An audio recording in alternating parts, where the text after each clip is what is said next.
Good afternoon, good morning, and good evening for some of you. Like Alberto said, my name is Brigitte Gaden, and I am a psychiatrist working in an outpatient unit in the 16th arrondissement of Paris for Sainte-Anne Hospital. And I'm psychiatrist from 25 years. Yes, I'm an old friend of Alberto.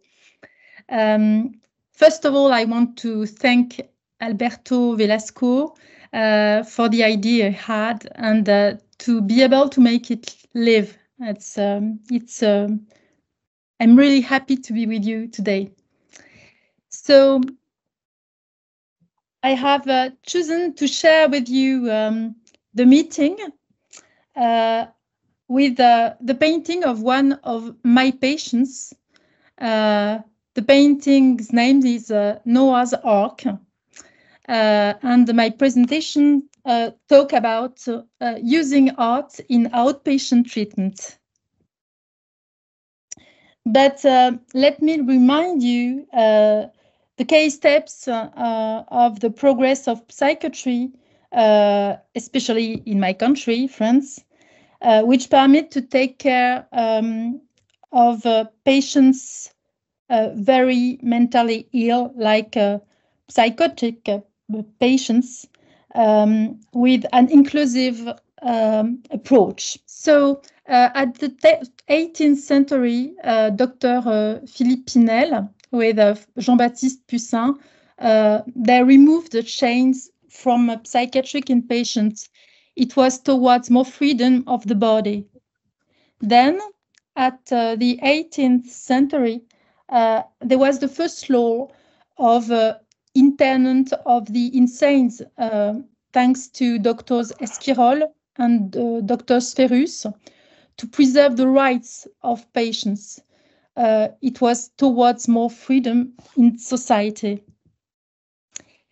In 1952, Dr. Jean Delay et Pierre Deniker discovered the first neuroleptic, chlorpromazine, at Sainte-Anne Hospital. And I wrote it was toward more freedom because the voices could be more allowed to permit our patient to use their words and express more themselves with the people around them.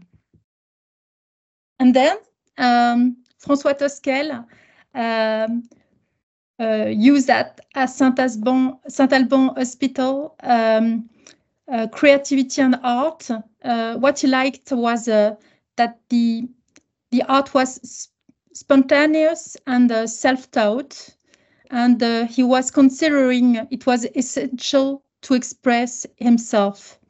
And some very famous patients went out from this hospital, like Auguste Forestier, with creations, and Paul Éluard, Jean Dubuffet had the opportunity to cross this hospital too. 19th century was a time to the rise of psychoanalysis. And of course, it's difficult to speak about my hospital, Sainte-Anne, without to speak of Jacques Lacan, who was using language to treat people. And of course, of Sigmund Freud, but it's not in France that it began this story. And it was towards more freedom, working on the structure of mind and sense. Now, let's speak about sectorization in France. What is it exactly? Sectorization means in France dividing territory, implanting structures for treatment of patients suffering mental disorders. And like you can see on the picture on the left, it's a map of Paris. There is our CMP, it's an outpatient unit, CMP Saint-Didier, because it's in the street, 29 Street Saint-Didier. And you have on the right a photography of our units. But this unit is, for me, a bit special. It has two particularities. I think they are quite interesting. We used each floor for a function. And like you can see with these different colors on the photography, at the foundation of our CMP, there is a place where we use art and skills workshops. So the art is the foundation, the structure of our CMP. And the other particularity is that you see each floor is used for something different. At the foundation, there is art and skill workshop, then administration and caregiver reception, then psychiatric and body cares, and until psychotherapy and social work. And I tried to think the progresses of psychiatry. I think you can see in our outpatient unit, we follow the same way. It means first, more freedom in society because we are on the street. Then more freedom of the body, more treatments to help people to liberate to have more possibility to speak until they are able to speak about the mind, from body to mind. But there is not outpatient unit without a team, a multi-professional team. So it's the opportunity to thank the team with who I work. And I saw there was one of them with us today.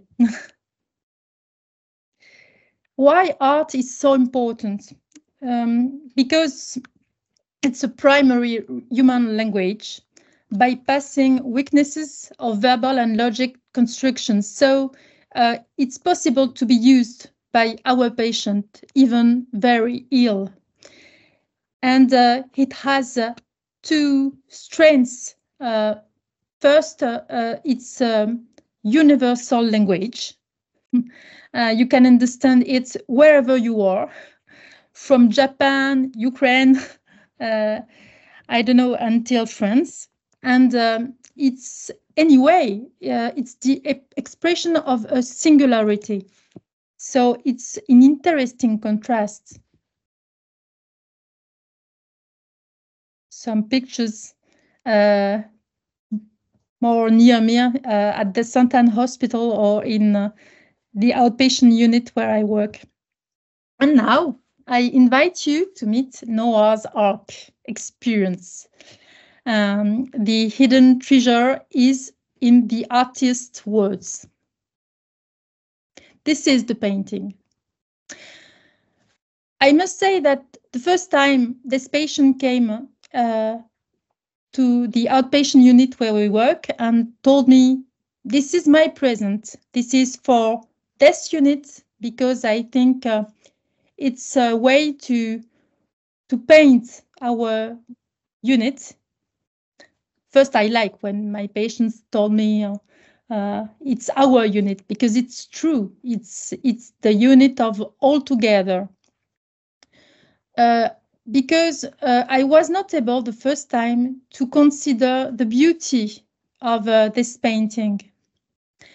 I learned to love this painting. My patient so said the name of this painting is Noah's Ark, and you are Noah's Ark. Your unit is Noah's Ark. What surprised me too is that very fast, he was able to tell me, this is not La Nef des Fous de Jérôme Bosch.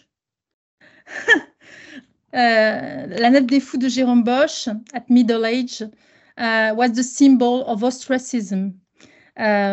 People with mental illnesses were transported far away by boat and forgotten. They were put away from other people. But he told me, no, this is not la nef des fous. This is the art of Dr. Tosquel. And he was able to go to something free. It was a symbol of liberty, of freedom. This patient told me too, I came to painting by the color, like Paul Klee, who said, color and I are one. I am the color. This patient said too, like Picasso, I do not look for, I find. And he's able to make me laugh because he's able to say, hey, doctor, I'm painting, you think, and maybe together we will make a good job.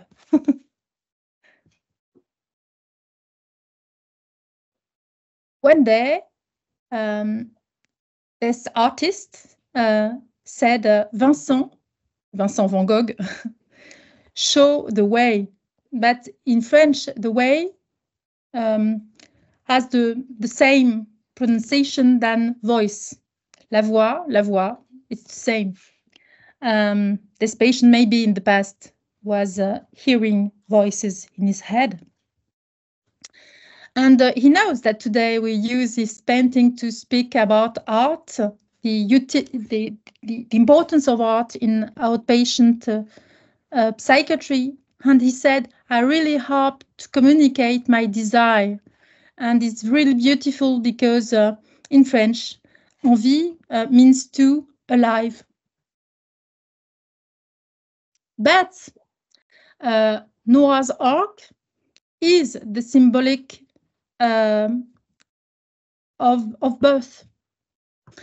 And it's very surprising that this patient finally used this myth.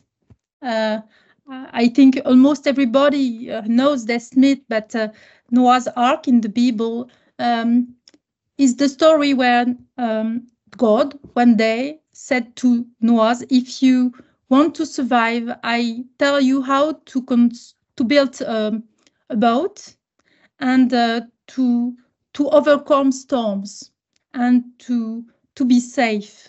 Your family, animals too. And for this patient, this myth is not symbol, but I see the symbol. And I was really impressed to see that he was using this myth to speak about our outpatient unit. Just have a look again on this painting, because you can see a lot of things when you know that, when you hear the voices, the words of my patients. For instance, the boat is on the water, but it's opened. There is the water, but there is the sky, and it's structured. And two, some people can come inside, some people feel comfortable inside, some people try to go out, some others fall down in the water. And my patient was able to say all these things.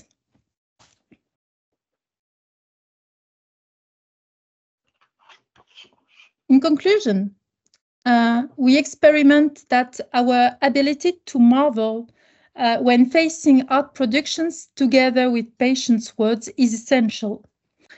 If our patient doesn't access himself to symbolization, he can complete a co-construction of himself thanks to his artwork and the reflective look of the therapist. This process can lead to a sort of resolution, healing, even for a while, I think. Our job in out psychiatry often leads to search for a treasure that our patient didn't even consider. And as Platon said, if you seek well, you will find. Thank you for your attention. Thank you, Brigitte. Thank you very much. Very nice, very clear, and I appreciate also that you were not very clear in your exposure. We followed you very easily. You were very well, very good English, and on time. Thank you very much for this. Thank you. Thank you. We'll be able to discuss a little bit later with when we've been all of us finished. I think if I come to our first order, since Pablo is already there, can you reach us, Pablo? I think so. Can you hear me? Yes. Yes, perfectly. Good. Thank you. After Pablo, we'll hear Biama Mutamba, if it's okay with you, Biama. So let me see if I can share. I'm not sure if this works, but can you see my screen? Yes, yeah. Perfectly. Okay. So hopefully this will work. I'll do it manually. But thank you so much for the opportunity to talk to you all today. I'm based in Chiapas in the south of Mexico. So it's a totally different context, and I like to start by really talking about the very different nature of the work that I'm presenting today. I'm in a setting that is a pluricultural, the poorest state in Mexico, an indigenous region with a number of different groups, and a basically total lack of mental health resources. The state, with a population of about 5 million people, has one single locked unit far away from the community with no connection whatsoever to any outpatient care or any follow-up resources. So basically, this is a context in which mental health care does not exist. There are no resources for mental health care. And the alternative that we have tried to develop, and I must say this is a project of mine that is not institutionally integrated. It's an effort to reach out to civil society organizations that work in this setting and that have worked for many years with indigenous communities, and to think about how storytelling and the use of photography can help strengthen community efforts to deal with a context that is characterized by very rapid social and cultural change and a degree of exposure to violence that I think is hard to understand from any stable urban setting. So I want to talk about that. Basically, so what I'm presenting is a community arts project that seeks to connect with the mental health promotion strategies of civil society organizations. And I'm defining this very broadly. I'm not trying to speak of treatment or mental illness. I'm really talking about broad community-based strategies of engagement. And the engagement is related to arts and visual narratives that are developed through the use of historic and contemporary photography. Photography is very accessible and is widely used in different contexts. And so we have tried to bring this together and to organize public exhibits and dialogues that promote solidarity and support. So the photo that you see here is an exhibit of in a public square in town of the women that have been killed in recent years by their partners. And the squares you see on the ground each represent a woman killed by one of their partners in recent years. And by putting them in the central square in town and inviting people to reflect on this, we're trying to bring awareness and support to the many families that have lost their daughters. Let me move on from this just to talk about a little bit what it is then. We've basically been responding to the invitation of different community leaders, Cristobal and his wife, who you see in this picture, is a leader of one of the indigenous communities affected by violence, and he wanted to have us present in his community a history of their traditional practices that related to religious festivals as a way of healing from the open violence that prevails today in his community, where the neighboring community organized basically a paramilitary group that has been shooting at the houses in this community for the last few years and has killed a number of people. Cristobal was, without any charges, put in jail after this happened, and he spent 3 years in jail with no charges until basically human rights groups were able to get the charges dismissed. And basically, we're looking to build the resources, and I will talk a little bit about the way in which local community organizations and individuals use these resources to talk about the challenges in this context. And to illustrate this, let me first talk about one of the projects that we have been developed, basically building on the Guatemalan refugee crisis in the early 1980s. About 250,000 Guatemalan refugees crossed the border with Mexico as a result of a scorched earth campaign, military campaign in the government of Efraín Ríos Montt, president of Guatemala, that decided that the indigenous communities were the base for urban guerrillas, and went on to send the army into the remote areas across the border with Mexico.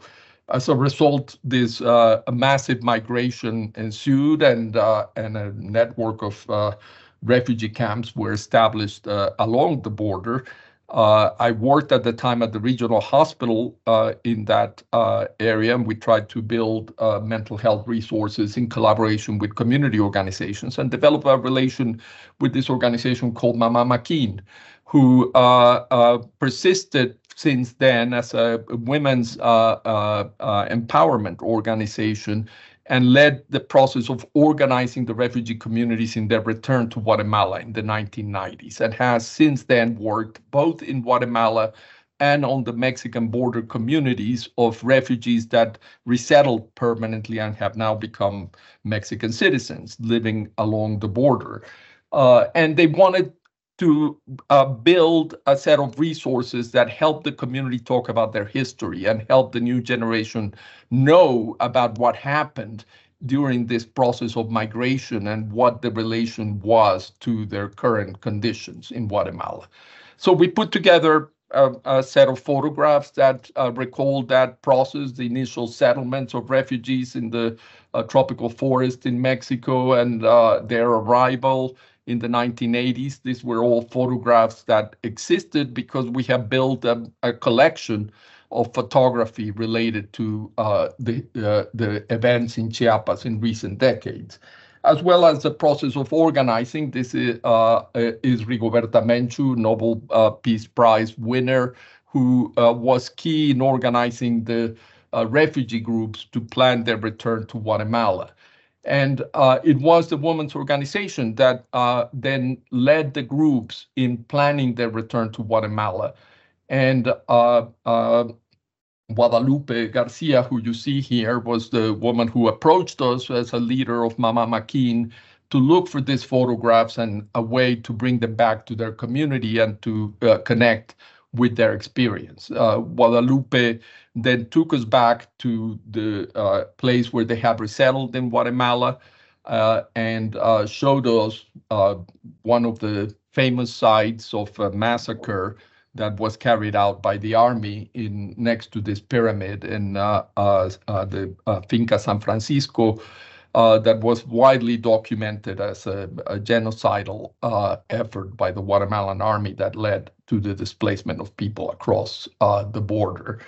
Guadalupe, together with her colleagues, leads this process in Guatemala and in the border communities, and basically continues to bring together people to keep the memory and to connect the next generation with this history. And so we provided the photographs and helped them in that sense have a dialogue and have the exhibit so that they could basically make this an explicit story that helped them frame their traumatic experiences and help them deal with all of what has happened in this last 40 years, including, in that sense, connecting with the communities that stayed in Mexico and that currently live along the border and have tried also to keep themselves organized. And so this is the kind of effort that I'm talking about. Let me very quickly just go, into a different project that we have carried out in recent years. It's again helping community groups document the stories of feminicide. So this is a young woman who was killed by her boyfriend, and the boyfriend escaped all charges. And they wanted to bring this back to her community and help the family dealing with a justice system that is totally dysfunctional. So they reenacted her presence in the places where she lived and help create a visual narrative of what happened to her in relation with her life experiences and the memory of her family, and as well as helping her mother, who was fighting with the legal system to keep the case alive, making this a public exhibit exposed the lack of a response from the legal system and helped the mother and her family to cope with this persistent loss and the lack of recognition of what it meant. And this type of solidarity and mobilization of community becomes key to bringing some justice to this, but also bringing some closure to the traumatic experience of loss, which is unfortunately very prevalent and a problem that persists in this context.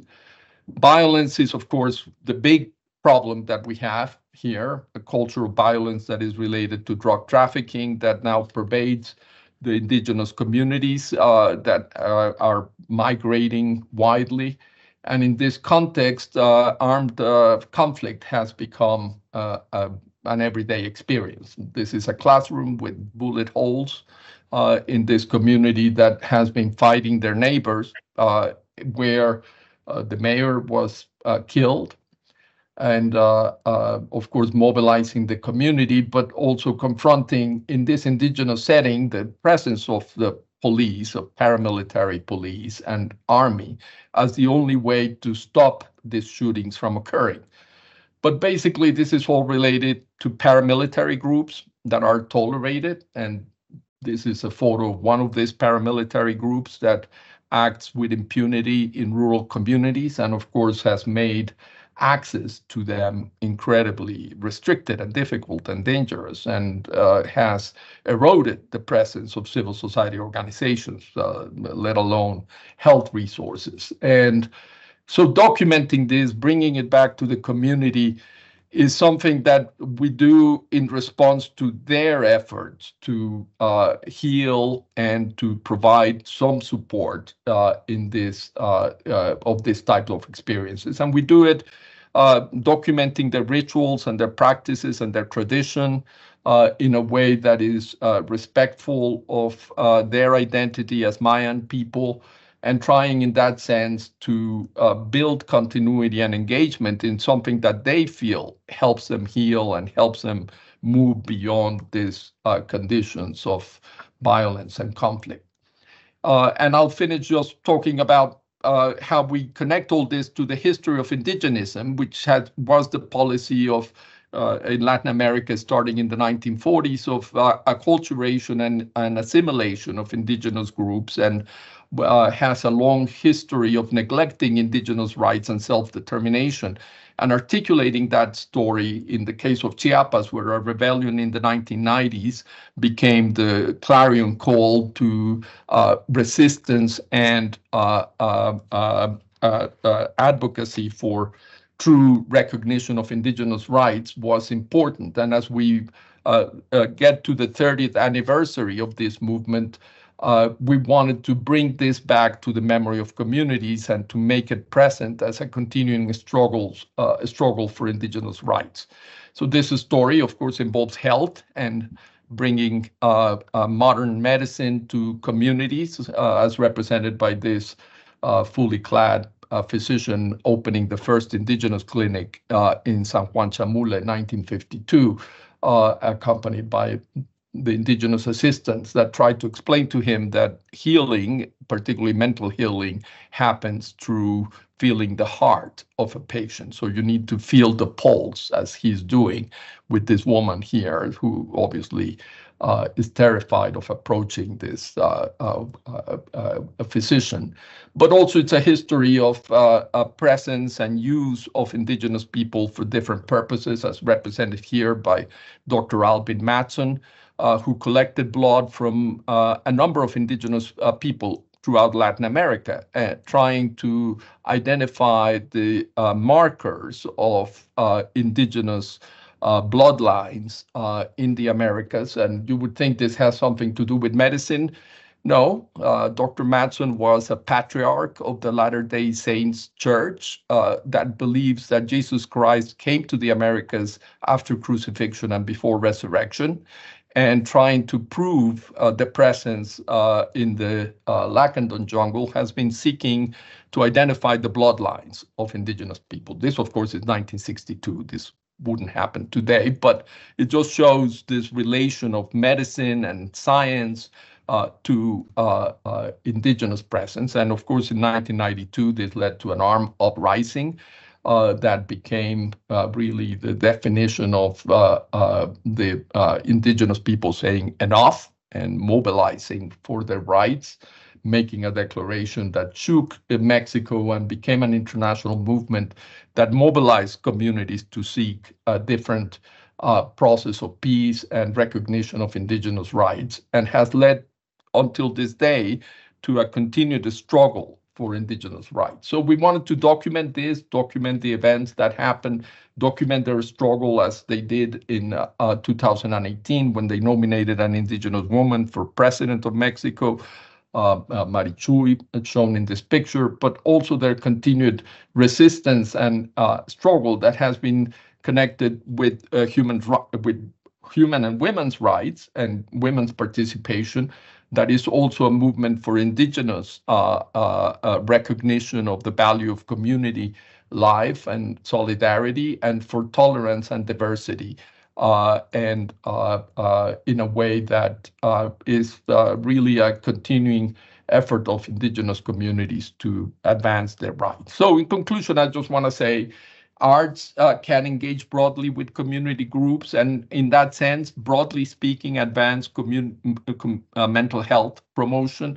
Mental health resources can be integrated into these organizations, and we can think about ways in which community health and community development programs can be partners in advancing mental health in this kind of setting, where the institutional health resources are basically absent. And building shared stories that promote community solidarity and strengthen social support is broadly helpful in these conditions, which of course I understand are very problematic and beyond what we usually think of in psychiatry. So let me stop there. Well, thank you. Thank you very much. I'm sure everyone may say the same thing. You made it clear. First of all, you showed us how this helps not only as a denunciation act, but also to help people try to rebuild a narrative story. This is one of the center things, and how they keep them, how to help them keep their identity. We're not going to discuss now, but thank you very much, Pablo. Sure. No, you're welcome. Looking forward to have a big discussion later. Biama, hi, you're there. May I let you present yourself, please? I know you're talking from Uganda, and we'll just let us know who you are and what you're going to talk about today. Go ahead. Thank you, Alberto. I hope everybody can hear me. Good day to everybody. Yes. I'm going to put on the camera for now so that you can know who I am and see who I am and know that I am not a ghost. But then I'll request that I take it off at some point. I don't know if you'll be able to see me.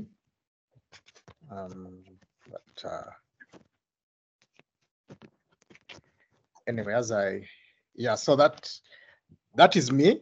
Biama Mutamba. I hope I can share my presentation. I'll try and yeah.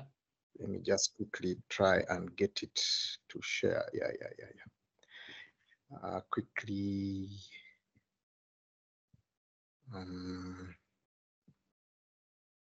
Let's see.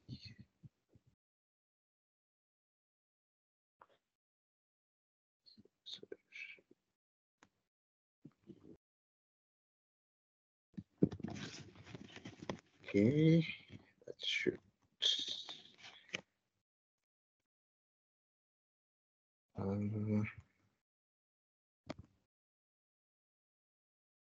don't know if you can see my slide. Not yet. Not yet. Okay. I don't know why it's not.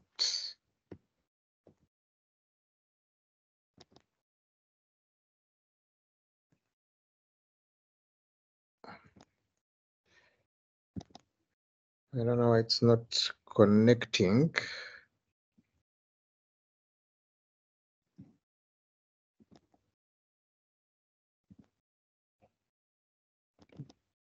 Sorry, I don't know why. Don't worry. Do you see? So I have selected the presentation, but I don't know why it's not coming over. Do you see where the little hand and the smiley, and then some notes? Just two cases to the right. You might click on it and might find a way of getting in. Okay.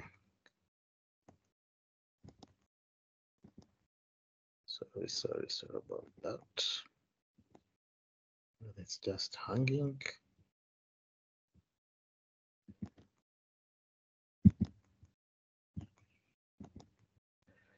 It usually works well. It'll work.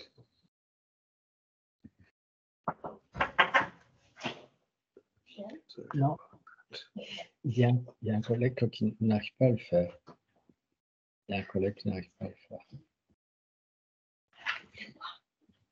C'est là, hein. Là, c'est pas moi.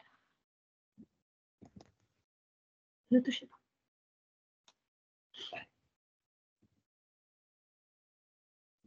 C'est lui qui arrive. No. Anyhow, as I try to connect this. Try once again. No, this is mine. This is mine. Là, ça c'est le mien. Ça c'est le mien. C'est pas ça. Non, ça c'est. Non, là il est en train d'essayer de projeter son truc à lui. Revenez dans 15 minutes. Donc, là, I'm trying to get it. Just to the right of microphone. Might take it there. Can you click to right? Yes, you click there. And you look for screen share. Yeah, first of all, you go to share, and then you click on screen window, and then you should be able to see what you want to see us. Yes, I see, and I've selected it. I don't know why it's not coming through.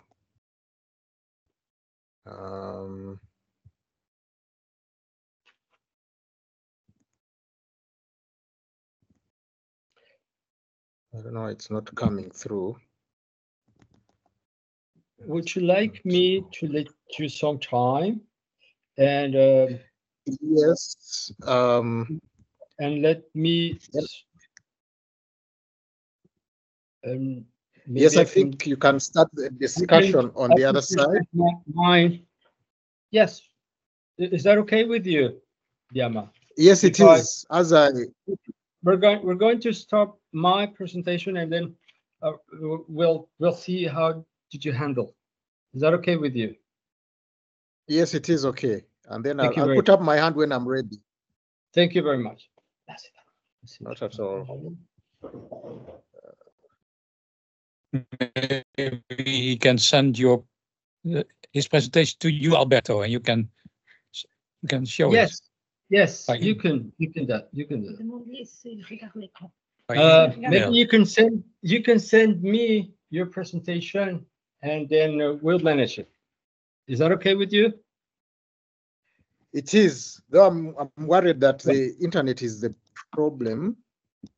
Yeah. Okay. So let me see But if we can get if we can. I might be able to start my presentation now. Is that okay with you? yes, please do. Thank you. Well, first of all, let me tell you that we're going to be talking about some works we've been developing in Paris, in our service, in our department, from the last 8 to 10 years. We decided to work with major cultural actors, and this made possible to work with plastic artists out of the hospital that do not belong to hospital system, psychiatric system, which means we're going to look towards culture and art, and we ask them to come to the hospital. This is not supposed to be very hard, but it needs to be rather solid and big, thinking that your idea is a good one. Since the beginning, it's very hard to get in contact with them. But then when you work, you can find a lot of items and things to do. At the beginning, we had to use, as you can see, some natural objects to work.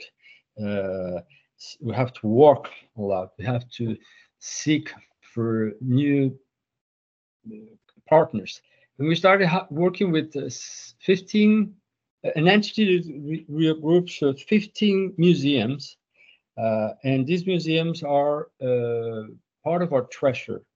We've been working with Museum of Art, Modern Art Museum, Museum Victor Hugo, and Musée Bourdelle. And nowadays we're working with Musée d'Orsay and Musée de Branly, which means it is possible to work with them and create something, a new interface, a new path to help patients go out of a psychiatric system without really getting cutting off it. I am going to show you a work in progress document, visual document, that is going to show you what we are trying to construct with some images of the workshop and a change I had was filmed by our filmmaker at the GSU, and we'll see how this started. And maybe I will end by telling you what we're looking for nowadays. I hope this is clear. I'm going to try to translate it myself because the GSU wasn't able to do this. So I'm going to translate it from the beginning to the last, to the end, by cutting out my outcome voice and tearing this other one with my telephone.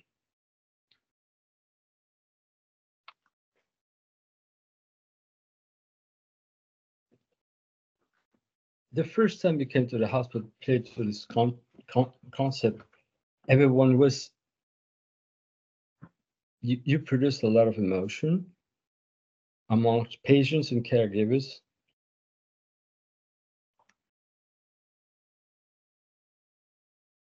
Since opera came to us, it produced a magic moment.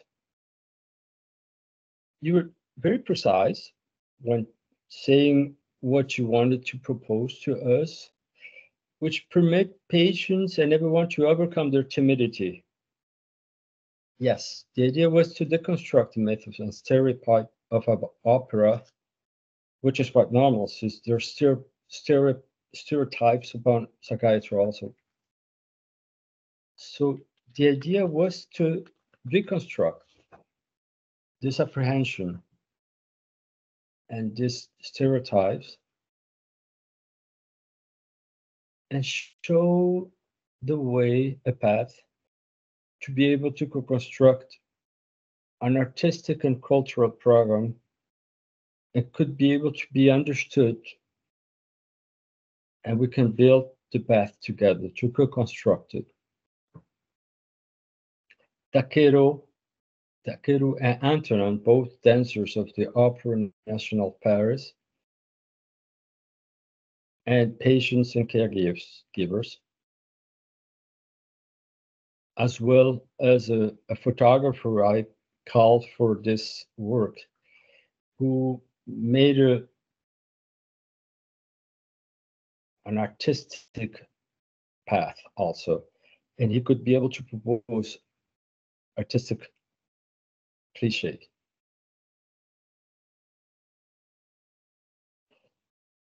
I'm always astonished to see how patients succeed to make an extraordinary physical effort. I mean, it's 2 hours of beauty and physical effort.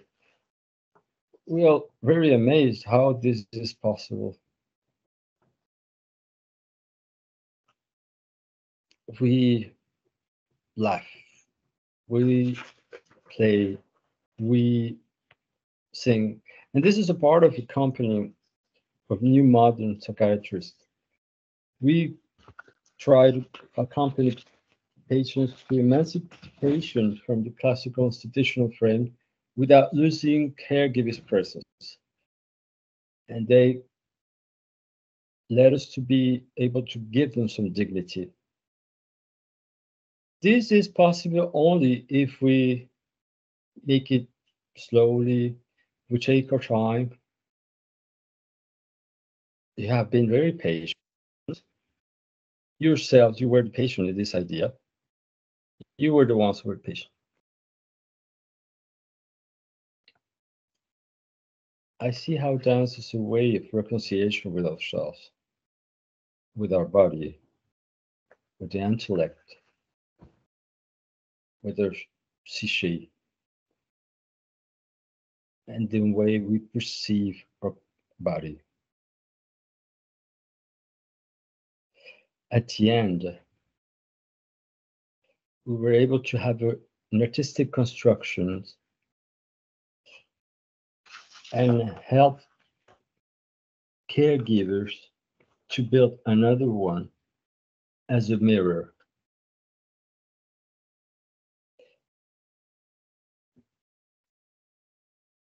For me, the fact that we were in a very important place in Paris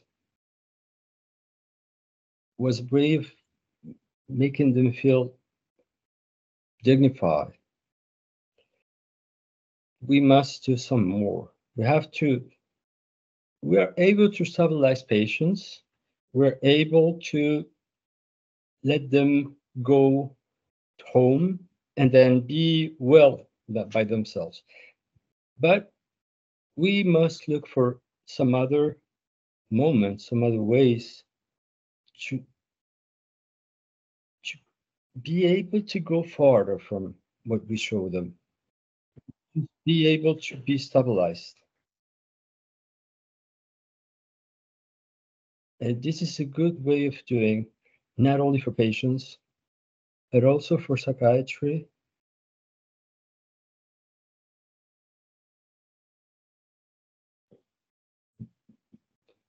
Because we have been able to evolve from a century, but we must go on and seek for new spaces and new ways to build new paths.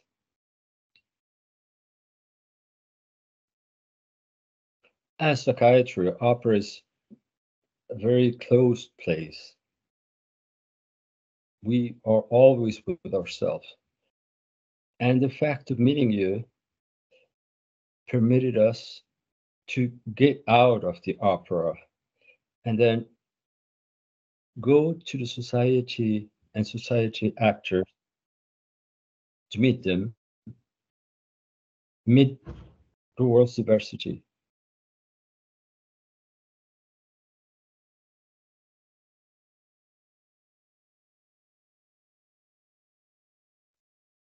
And this could be better good said by Antonin and Takeru the dancers, but we all learned about them. Takeru and Antonin said it. We must relearn together how to dance, to move our body. I don't teach them anything. We learn together. What we have to do is to be able to tell them, to be able to reappropriate our body. And this could help us to go by difficult moments. Those are the kind of questions that inspired me. I don't see any difference between me and the group.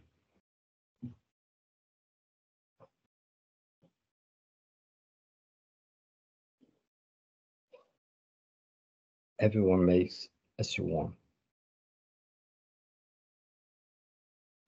Each of us proposes our kind of dance.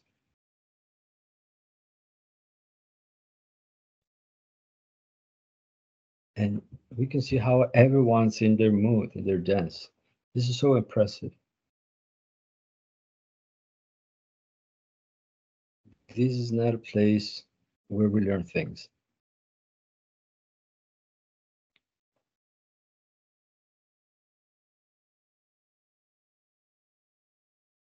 This is a place where people may show their colors, intimate colors,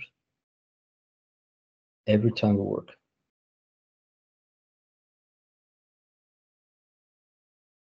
This is a way to be with themselves, with others. Try to color a relationship. Art is an object that the other can manipulate with easily. It's an object of liberty. It is very important that psychiatry and patients have the possibility to accede to art. We must go and work to create new gates to be able to get into artistic, cultural actors as opera. I love to dance. This was the major occasion to do. Just listening to the music. Our body is free. If we were anguished, our body helps us to go over, to overcome these fears. When we dance, there's a lot of joy and liberty, freedom, and then it explodes in a moment of joy and dance, thanks to opera. This is a very, very beautiful experience we've been doing.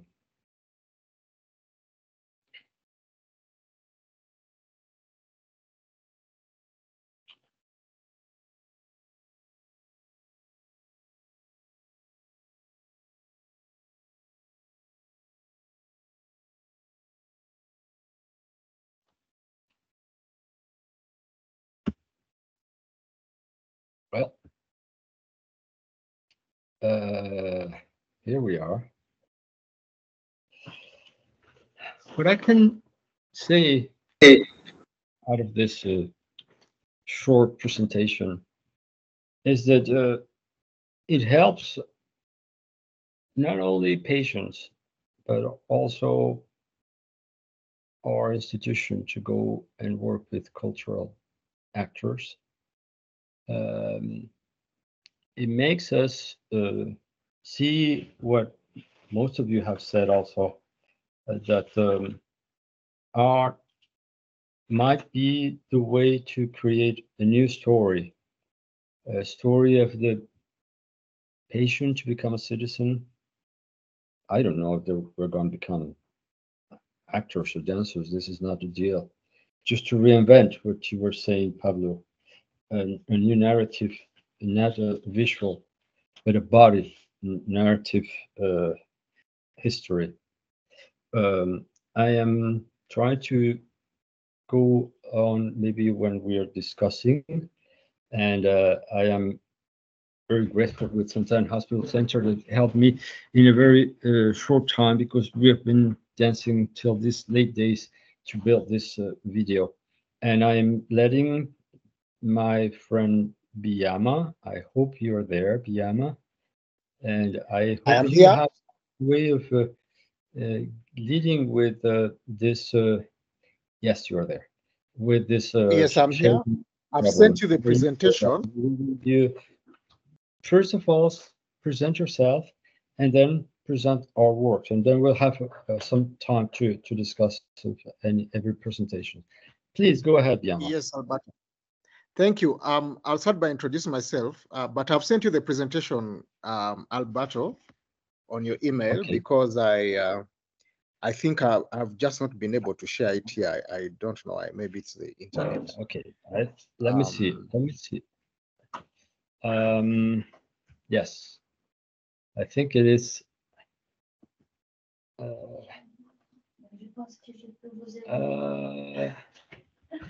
This is a good thing. I mean, I am having the same problem you have.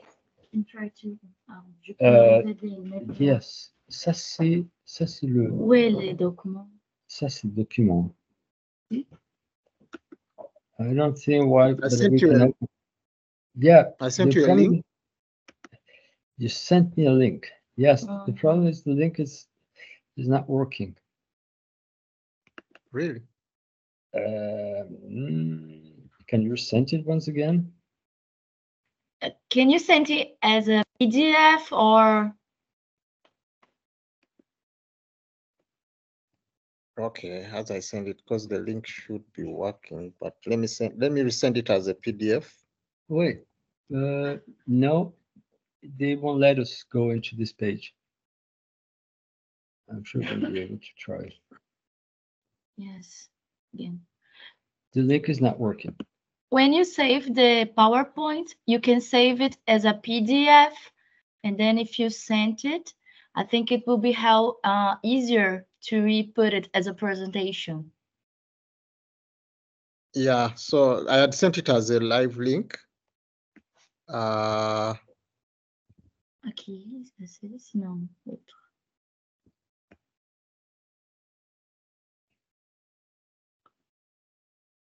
Ah, acho que não.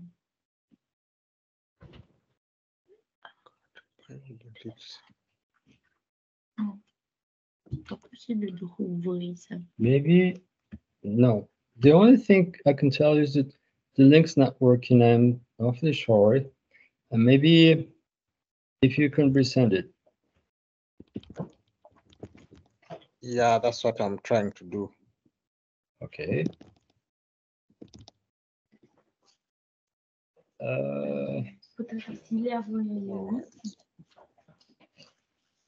Nous avons reçu ça, mais on. Bah oui, parce qu'il n'avait pas droit d'accès à Google Drive. Ça, c'est un ordinateur professionnel. Oh, the problem is that we cannot go to Google Drive, but I think we can. I'm awfully sorry. Yeah. This is not going to be working because we're in a hospital here, in a hospital, we have some limits. You see, you're using some external documents or applications, and those cannot be seen here. Have you tried to put once again yourself in share your by clicking on share? Would you like to try it once Yes, again? I'm trying, but it's click on I share. don't know why. The first thing you do I've when you click on share, then you click on screen window, and when you click on screen or window, you put complete screen, and this is how it works.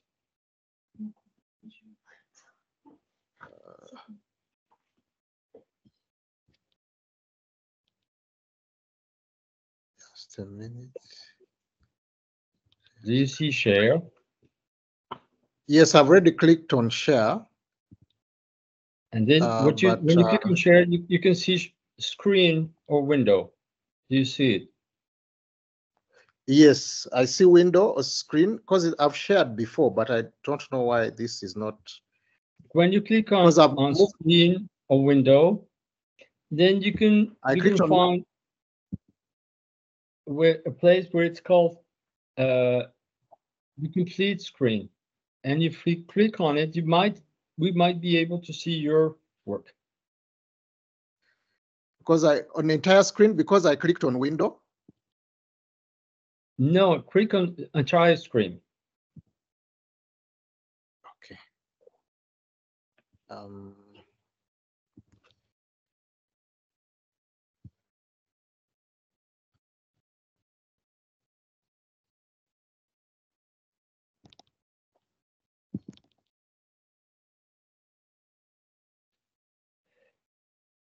But it's not allowing me. Because I see it under window and I click on it, but it doesn't come through. I don't know why.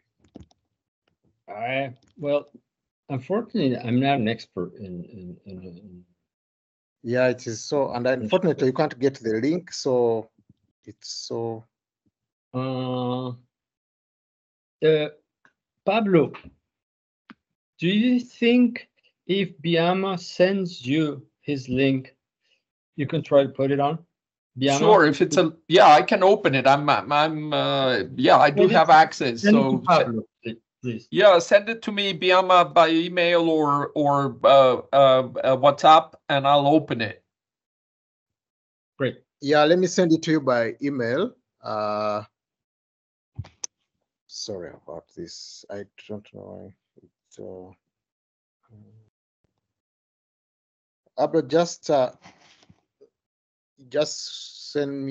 read me your email.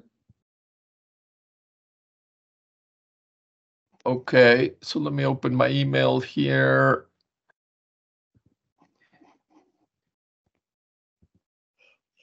It's a link. Yes, so I'm sending to your World Cultural Psychiatry. No, send it to my Gmail, please. I don't know if I have your Gmail. It's farias.pablo@gmail. Pablo Pascual? No, farias.pablo.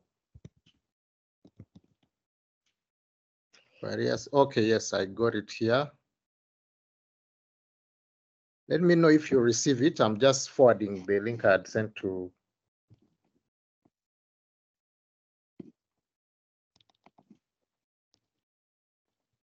Has it come through? Yes. Okay, let me see if it opens. Okay, so I'm gonna. Sure.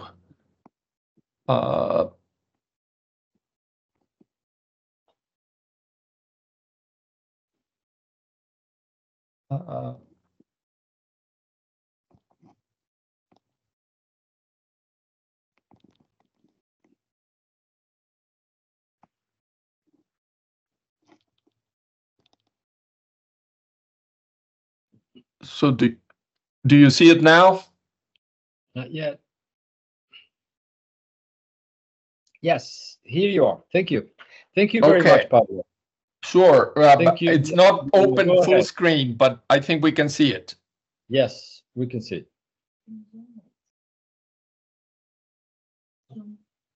So Biama, go ahead. Okay, you got it. Sorry, I was all right. Yes. Good day, everybody. I'm going to try and be fast because we've lost some time, but I hope you can all hear me, and I'll take off the video for the sake of saving on the internet.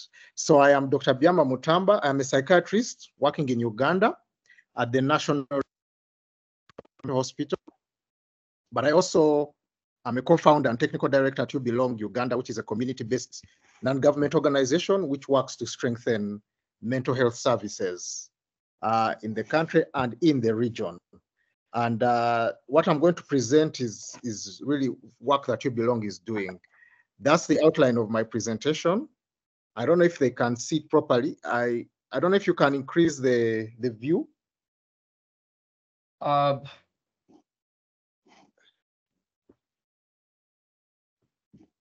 Keep going, Biama. I'll try opening it. Oops.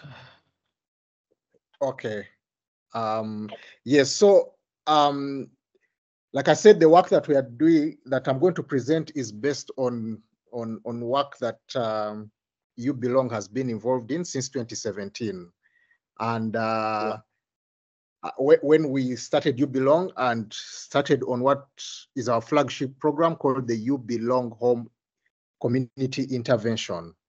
There is a model that we illustrate there, and this intervention was informed or is informed by really the challenges of the mental health system in low-income countries like Uganda, where we have large mental institutions that are overcrowded, overpopulated, oversubscribed because of a lack of a responsive primary and community mental health system. So we get a lot of the patients, especially those with severe mental disorders, coming into the hospital. A good number of them actually become well, but they are not able to go back home because of lack of social and economic supports. So at You Belong, we started what we call the You Belong Home intervention. That is a pre and post-discharge intervention. So next slide, Pablo, sorry. And this intervention, the next slide after the model, sorry. Yes, that one. So this intervention aims at reintegrating patients who are ready to discharge back home and community to live meaningful lives. And it includes a pre-discharge assessment with the patient at the hospital, a pre-discharge assessment with the family, and when that has been done, returning the patient back home. And then thereafter, conducting post-discharge empowerment sessions. And this last 5 weeks, though we started with a 16-week model, and over COVID, we remodeled it. Next slide.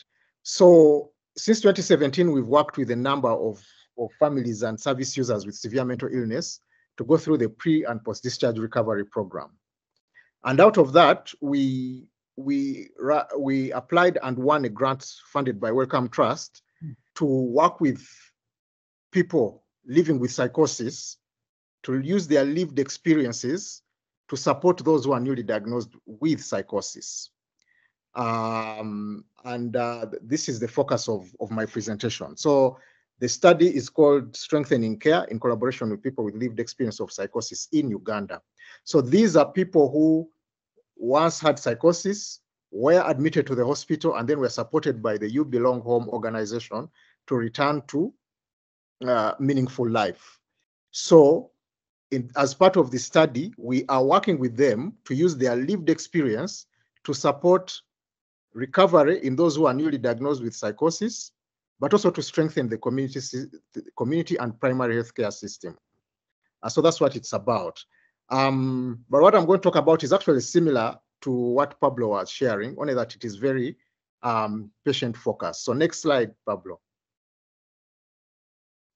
So what we do in this study is to use the vehicle or the medium that we call photo voice, where individuals, service users like we call them, with lived experience of psychosis actually go out and take photographs. They are trained to take photographs of anything in the community that tells their story of illness and recovery. And so in the picture, you can see one of the You Belong Home team members training them to take photographs. Next slide. And the aim is that they will participate in the delivery of healthcare through, one, being co-facilitators in the training of primary and community health workers by using photo voice, which is taking pictures of anything, any items or scenes in the community and talking about them in a way that relates to their lived experience of illness. Next slide. So what I'm going to present the photographs and narratives accompanying the photographs in the words of the patients or the service users themselves.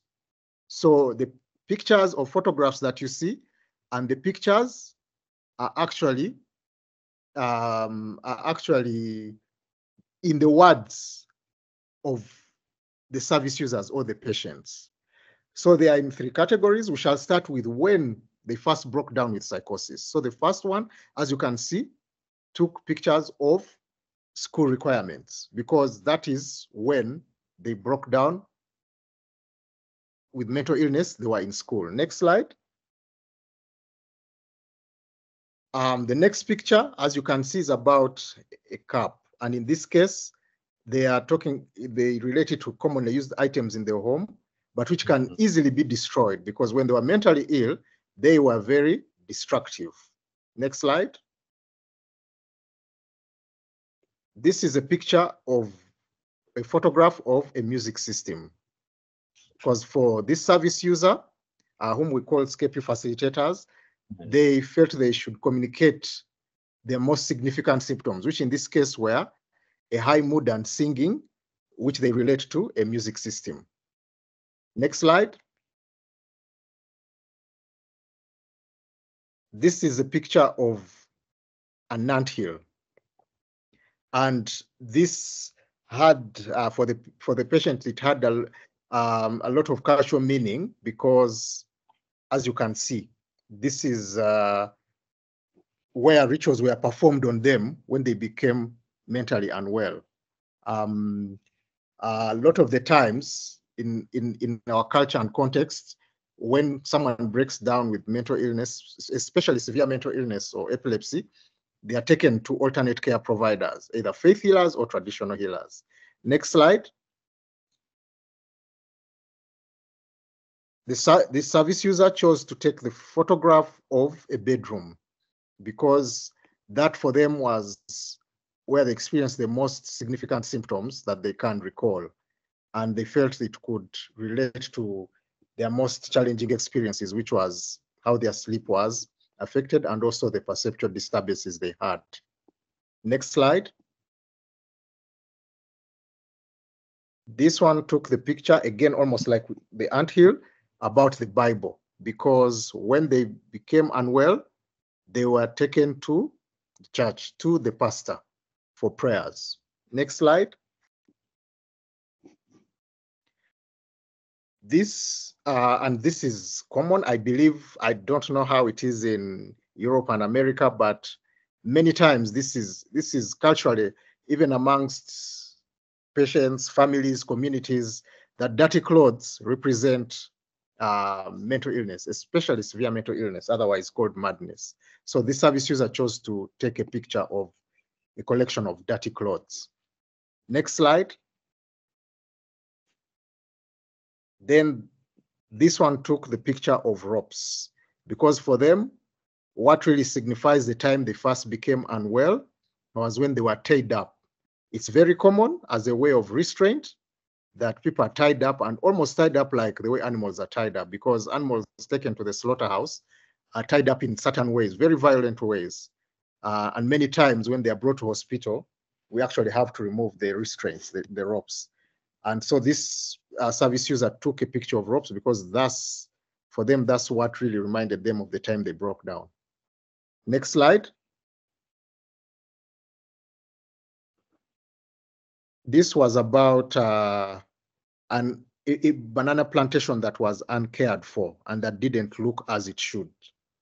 And they felt that this represented their state of being unwell before they were started on treatment. Next slide.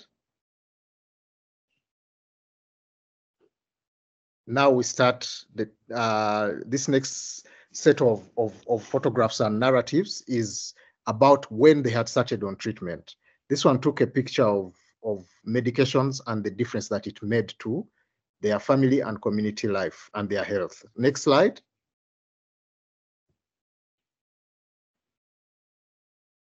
Next slide, Pablo. And this, though it was during treatment, they chose to illustrate using a broken down house because they felt it represented the time they relapsed after they had actually started on treatment and become well. And then when they defaulted, then this is what they wanted to illustrate, the relapse. Next slide. This was a bit self-explanatory because they used the photograph of signposts to a medical facility where they access and continue to go for health reviews and medicine refills. Next slide. This picture, the service user wanted to depict what recovery means to them through a photograph of a budding banana plantation, which is just fruiting. And that's how they felt when they started to regain their life and functionality. And it has a cultural bearing in this setting, a banana plantation that is fruiting. Next slide. Conversely, this picture also is almost like the one of the broken down house where they showed a withering tree drying up because it reminds them of the time when they had started their treatment and had started improving and then went off medication and suffered a relapse. So this again illustrates a relapse while they were on treatment or gone off treatment. Next slide. This is about a motorbike. If any of you ever visits Uganda, this is now an ubiquitous aspect of our community. There are motorbikes all over the place. But the service user wanted to depict what it meant to walk through the journey of recovery with frequent challenges, just like it is for a motorbike rider a motorbike taxi rider. They're called border borders, and because they are frequently used for transport, they also demand a lot in terms of mechanical repairs and also the wear and tear. And they felt that this depicts their journey through treatment. Next slide. Now we start on the last set of photographs about recovery. So here they use a lot of positive images to try and indicate what it means, what recovery means to them. This one shows a well-shaped tree that had been tended to and looked after to depict recovery. Next slide. This was a picture of an academic achievement because they felt that having conquered the illness through treatment, achieving graduation was a sign of success, something they wanted to associate with their recovery journey. Next slide. This is really about an income generating activity, which is charcoal selling. And they felt that by being able to engage in an income generating activity, this was an illustration of their successful recovery. Next slide. And then this is also another income generating activity, again, to depict how recovery has translated into them engaging in meaningful income generating activity like other people in the community. Next slide. This again is the same, an income generating activity that that they can engage in just like other people in the community, which to them is a manifestation of their recovery. Next slide. Yes, so now I'll briefly talk about the cultural perspectives, but I've been trying to do that, so I'll keep it brief. But importantly, we started with the aspect of when the service user first developed mental illness, and these photographs actually try to portray how they view themselves through the cultural lens in terms of illness. And so the use of ropes, for example, is just one of those examples where they are trying to show culturally how one is perceived when they are mentally ill and the experiences that they have. And it also speaks a lot to the stigma. A lot of the pictures brought about really tried to depict the stigma of mental illness through the lens of the person with lived experience. Next slide. And other photos were used to represent the symptoms, like the dirty clothes, the broken glasses, or broken houses, to reflect particular symptoms, even aggression and poor hygiene. So in addition to showing the whole experience, they also try to depict particular symptoms. For example, the music system, looking at the high mood and singing. Next slide. The other slides were about life through treatment with psychosis, and we saw about the boda, the Bible, the anthill, especially in terms of where the health-seeking behavior, where they seek help, and also the idea of relapses. Next slide.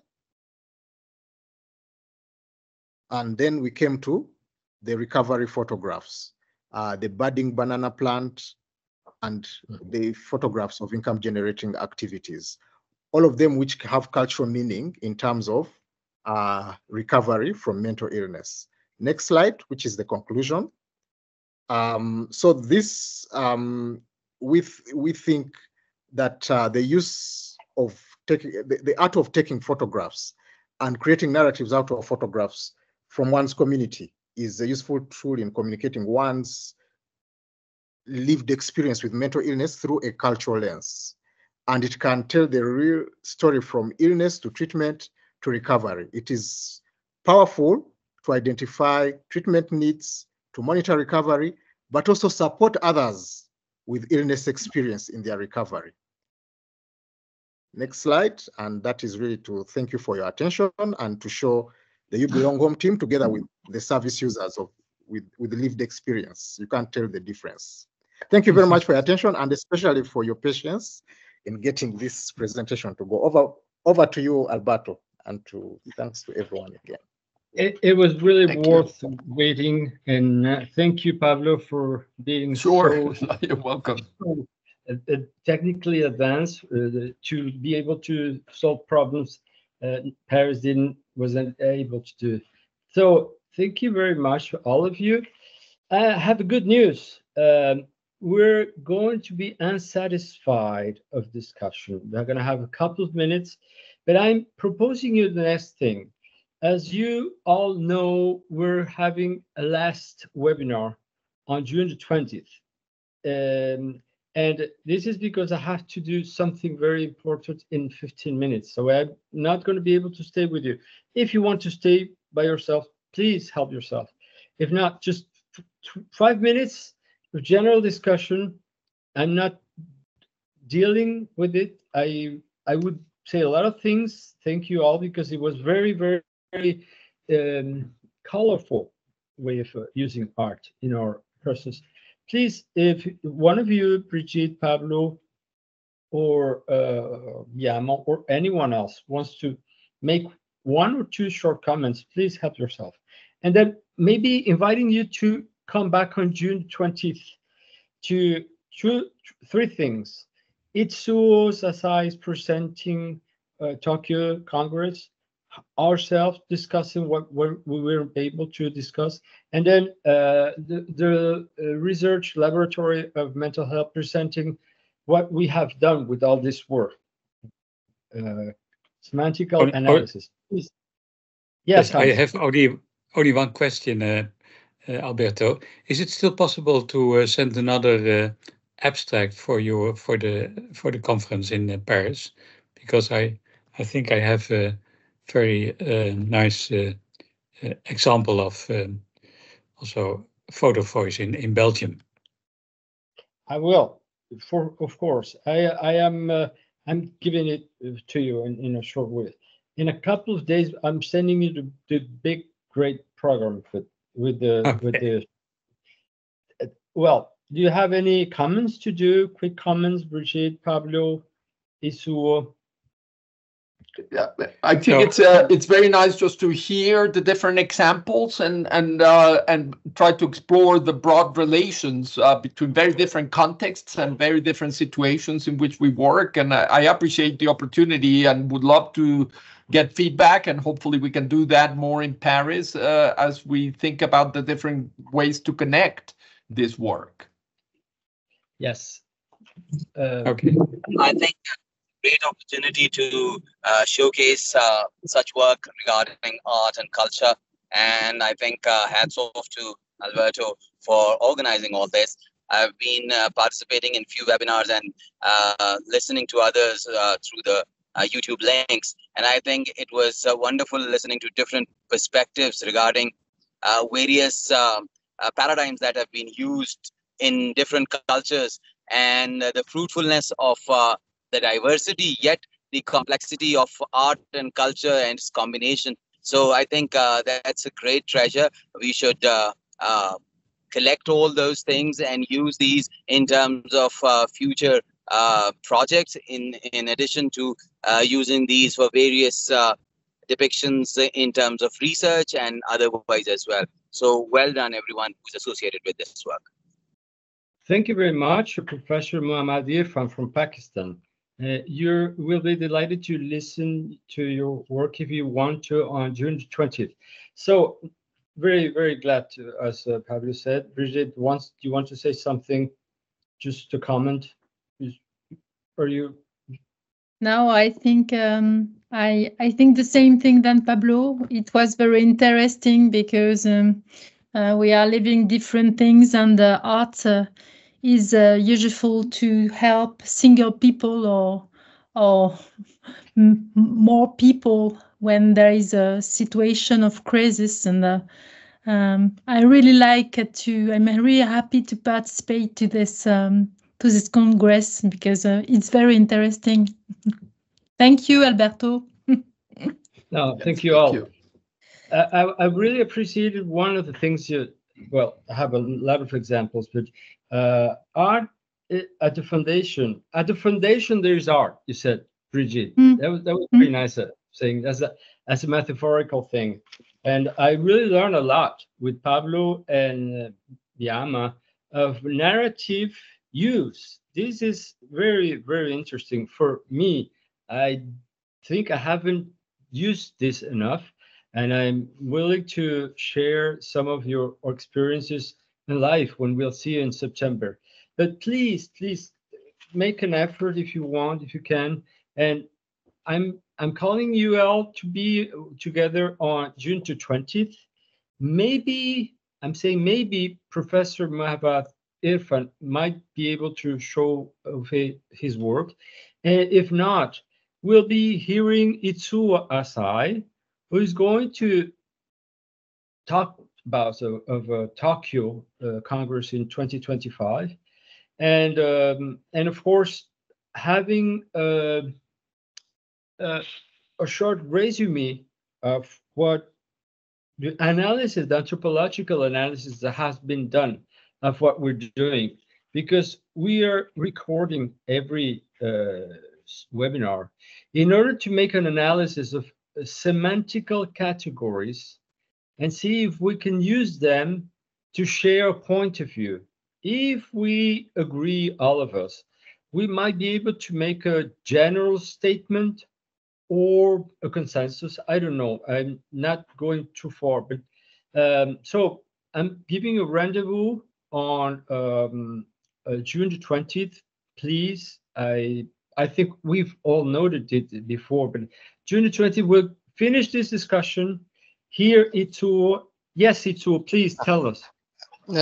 Before we're going to get a meeting on Paris and the 2025 World Congress. It's better for us to review the all the webinars, webinars, lectures, if possible. Yes. Would you please send to the your address to review the webinars we had, okay? Of course.